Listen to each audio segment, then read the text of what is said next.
ওয়ালাইকুম বন্ধুরা, কেমন আছেন? আশা করি আলহামদুলিল্লাহ সবাই ভালো আছেন। তো আজ আমি রান্না করব দুন্দুল দিয়ে, এদের সাথে আলু দিয়ে রান্না করব কই মাছ দিয়ে। তো এখন আমি প্রথমে মাছগুলো ভাজা নিব। মাছগুলো ভাজবো, তার জন্য কড়াইতে আমি তেল দিয়ে দিছি। তো এখন আমি মাছগুলো দিয়ে দিব।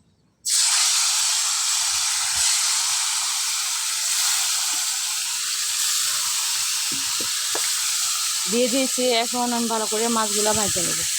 এখন আমি মাছগুলো উল্টিয়ে দিব। এক পাশ আমার হয়ে গেছে।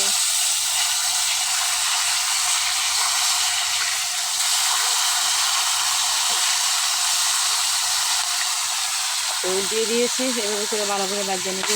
ভাজা হয়েছে, তো এখন আমি নামিয়ে নিব সবগুলো মাছ। আমি চুলাতে কড়াই বসাই দিয়েছি, তরকারি বসাবো, তার জন্য মাছ ভাজা তেলগুলো দিয়ে দিচ্ছি। তো সাথে পেঁয়াজও দিয়ে দিচ্ছি। হালকা ভাজা হয়েছে, তো এখন আমি আদা রসুন বাটা দিয়ে দিচ্ছি। এখন প্রায় কষানো হয়ে গেছে, তো এখন আমি সাথে আলুগুলো দিয়ে দিব। তো দিয়ে দিয়েছি। সেভাবে এখন আমি কিছুক্ষণ আলুগুলা কষিয়ে নিব, কোনো পানি দিব না। তো পানি ছাড়া কিছুক্ষণ আমি কষিয়ে নিয়েছি। তো এখন আমি সামান্য একটু পানি দিয়ে ভালো করে কষিয়ে নেব।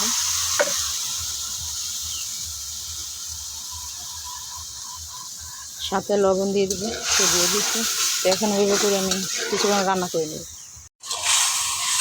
তো এইভাবে কিছুক্ষণ কষানো হয়ে গেছে আলুগুলা। তো এখন আমি সাথে দুন্দুলগুলা দিয়ে দিব। তো দিয়ে দিয়েছি।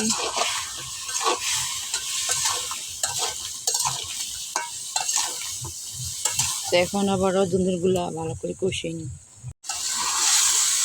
তো এখন আমার প্রায় তরকারি কষানো হয়ে গেছে। তো এখন আমি তরকারি ঝোল দিয়ে দিব। তো প্রথমে মাছগুলো দিয়ে দিব। তো দিয়ে দিয়েছি। তো এখন আমি ঝোল দিয়ে দিব তরকারি।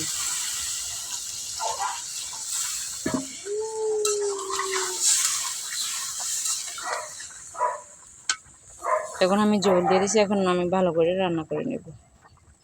এখন আমার প্রায় তরকারি বলক চলে আসছে। তো এইভাবে করে আর কিছুক্ষণ আমি রান্না করব। তো আমার ভিডিও যদি আপনাদের ভালো লাগে, সবাই আমাকে লাইক কমেন্ট শেয়ার করবেন, আমার পাশে থাকবেন, ভালোবাসা দিয়ে এগিয়ে নিয়ে যাবেন। আর কোনো কিছু যদি ভুল হয় ক্ষমা দৃষ্টি হিসেবে দেখবেন।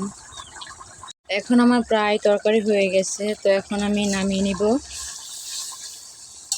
তো আজকের মতন আমার এখানে ভিডিও শেষ। নেক্সট কোনো ভিডিও নিয়ে আপনাদের সকলের মাঝে হাজির হব।